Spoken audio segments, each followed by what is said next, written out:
رزق کا راز کہانی ہے غلام کی، نہایت خاموش، نہایت سادہ، نہ شکایت نہ سوال، بس خدمت، بس وفا۔ ایک دن وہ کام پر نہ آیا۔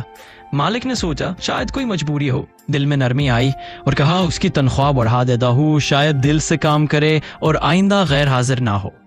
اگلے دن غلام آیا، مالک نے انافی رقم دی، غلام نے کچھ نہ کہا، بس چپ چاپ رکھ لی۔ کچھ دن گزرے، غلام پھر نہ آیا۔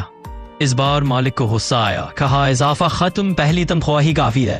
غلام واپس آیا، پہلے جیسا کام، پہلی جیسی خاموشی۔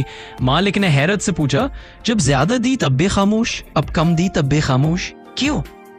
غلام نے نظریں جھکائیں اور آہستہ سے کہا پہلی بار جب غیر حاضر تھا میرے گھر بچہ پیدا ہوا تھا، آپ کی طرف سے جو اضافہ ملا میں نے وہ رزق سمجھا جو وہ اپنے ساتھ لے کر آیا، اور جب میں دوسری بار غیر حاضر تھا میری ماں دنیا سے رخصت ہو گئی، آپ کی طرف سے جو کمی ہوئی میں نے وہ رزق سمجھا جو وہ اپنے ساتھ واپس لے گئی، تو پھر میں اس رزق کے لیے کیوں پریشان ہوں جس کا وعدہ میرے رب نے خود کر رکھا ہے۔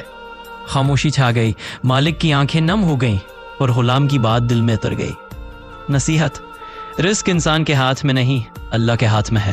جو آتا ہے وہ کسی کے ساتھ آتا ہے اور جو جاتا ہے وہ کسی کے ساتھ واپس جاتا ہے۔ سکون اس یقین میں ہے کہ ہمارا رب بہترین رزق دینے والا ہے۔ اے اللہ، ہمیں اپنے رزق پر کامل یقین عطا فرما، ہمیں شکر گزار، صابر اور توکل کرنے والا بندہ بنا دے، آمین۔ یہ کہانی صرف سننے کی نہیں، سمجھنے کی ہے، اور جو سمجھ جائے وہ کبھی خالی نہیں رہتا۔